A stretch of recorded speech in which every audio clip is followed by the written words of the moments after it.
Go home, IGN. You're drunk. Honestly, I don't know what other conclusion to draw looking at the review score they gave Crimson Desert, a 6, and comparing that to, say, what they gave WWE 2K26, a 7. What? What?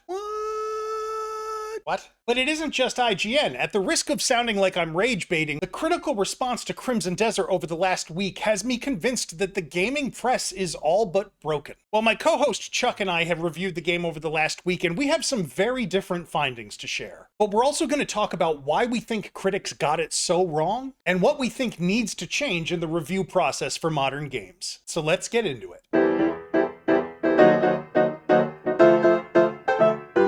Hey, I'm Owen, and welcome to Friendly Xennial Gamer. If you're new here, I recently launched the FXG game review on my channel with my longtime friend and co-host Chuck. We're reviewing games for adult gamers like us with a focus on what's worth your hard-earned money and your limited time. And when it comes to time, you can spend a lot of it on Crimson Desert, and we have. Me on my gaming PC and Chuck on a base PS5. We're not going to focus too much on the platform differences, but suffice it to say, no matter where you play it, it's a big, beautiful game, and we both had a pretty satisfying technical experience with it over this last week, albeit at different hardware levels. Now, we like to think that we bring a pretty level head and a mature sensibility both to our gaming and to our game coverage. To us, there's no sense getting all inflamed or triggered over a hobby, right? But we both work in theater for a living, and we aren't unfamiliar with how it feels to have something you worked on talked about in reviews. And as we've read and watched a lot of the reviews of Crimson Desert this week, it's been genuinely making us mad. Because our experience almost diametrically opposite of everything we've read and seen out there. And when we sat down to talk about it, we started with the big picture. For me, this game is already feeling like it's going to be in a Game of the Year conversation,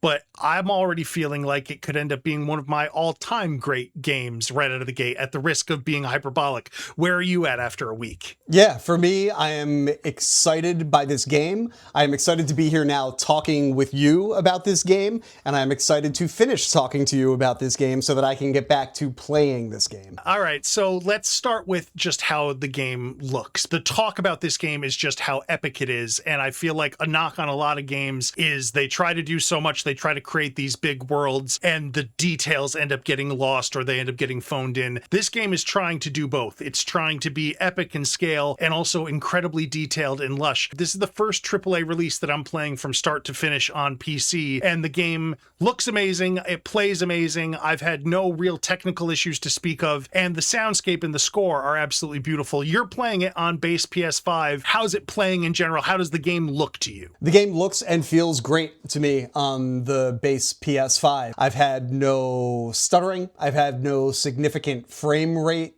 dips, be it in just exploring the world slowly or in some of the more high intensity demanding combat encounters.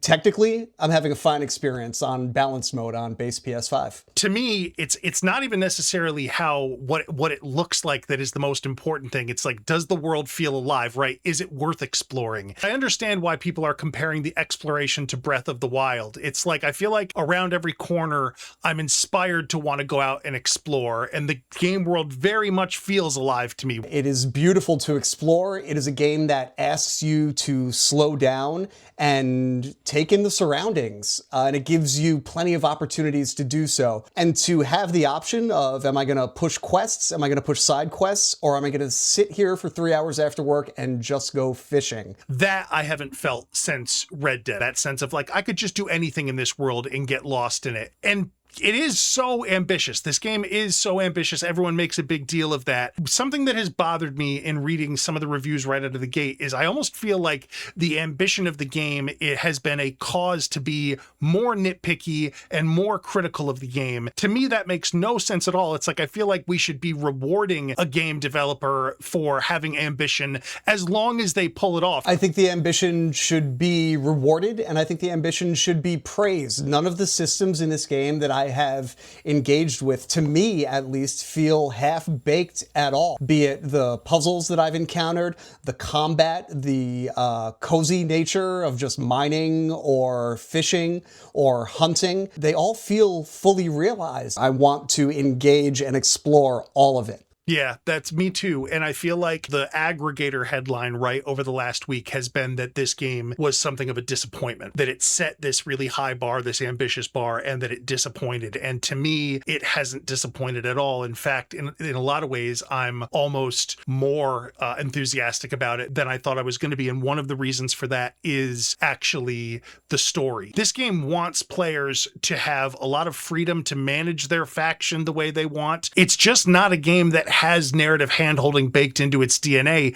and that's kind of the point. It forces you to have headcanon. It forces you to use your imagination. It's a very mature type of storytelling as far as I'm concerned. The story is a big part of what makes me want to keep coming back. We haven't put in hundreds and hundreds and hundreds of hours in this game, but I certainly want to, because I want to see where this narrative goes. The game is trafficking in fantasy tropes, but so does all of the Elder Scrolls games. To me, there is no difference. Cliff is not Joel Miller or Arthur Morgan, but Cliff is every bit as interesting to me as the Dragonborn. Yeah, there are some people that might prefer a character creation because Cliff is more open as a character than a Joel in Last of Us or an Arthur in Red Dead, like you said. That's not the choice they made. The choice they made allows them to have really specific lore, while at the same time allowing for anything that might happen for you, the player, your choice making. I feel like it's a good balance between sweeping lore that you can get passionate about and at the same time open world making that you can sort of play through the way you want to play through it. But speaking of playing through it, a huge part of any game like this ultimately is the combat. Combat feels good to me. I think that the weight of the combat feels good. It feels great to bash somebody with my shield.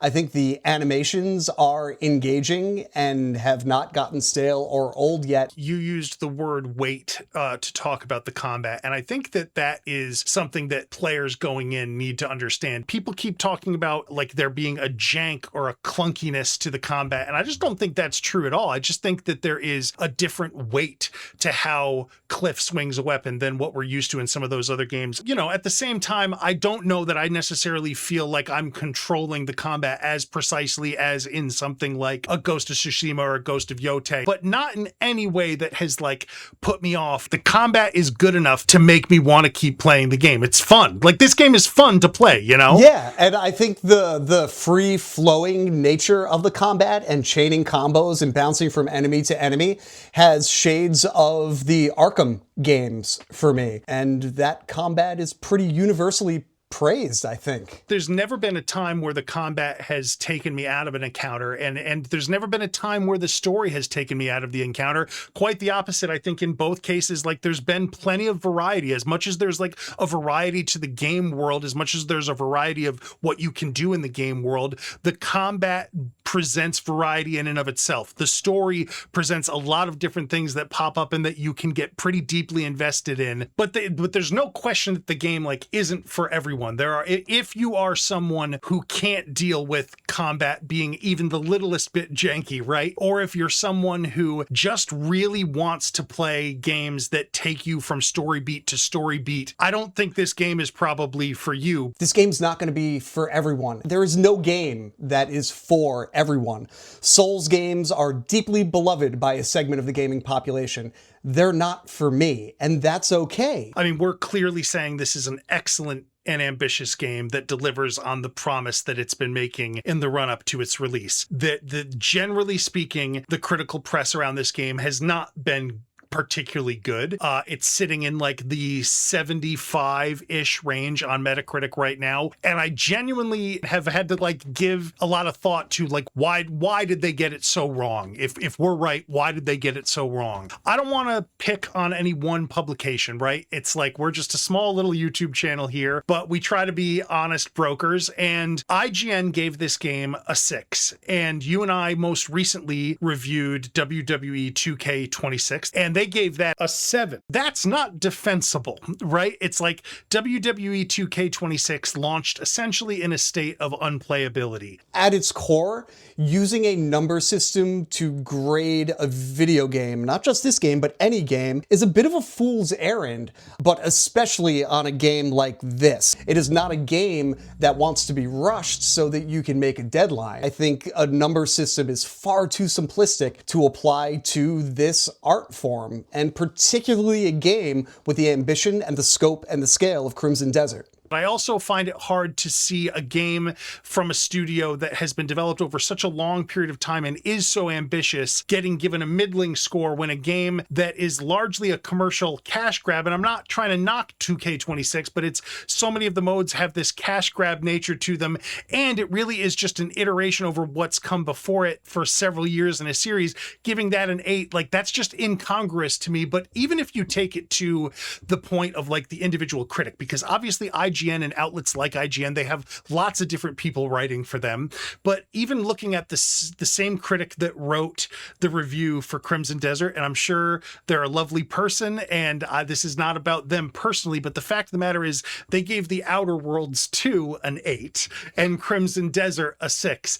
And again, you know, beauty's in the eye of the beholder, right? Obviously, when it comes to game reviews. But, you know, I just think I can't help but see the hype that was created for Crimson Desert being something that the press were sort of like predisposed to be against. But also, you made the point about the time that it takes to review a game like this. And it just feels to me like if you're going to have a review code land in a reviewer's inbox a week before your embargo's up, that's no way for anyone to get a review out. That's not good for the game developer or the publisher, and that's not good for the reviewer, because that's not how games like this are meant to be played. In a world that is so rushed and chaotic right now, I think it's a game that asks for patience and to take your time with the game and soak it in and let the game kind of wash over you. Yeah, I also think that's the only way to experience this story. Again, it's a mature, open type of storytelling, and I think that you just need that time. I think we just have to accept that it's no longer a situation where a compact disc or a cartridge is the final word on a game. Most games arrive with a day one patch. Moreover, most games get patched significantly over time, and that, it's time to stop looking at that as a bad thing. Developers being invested in the game and taking some degree of customer feedback into account as they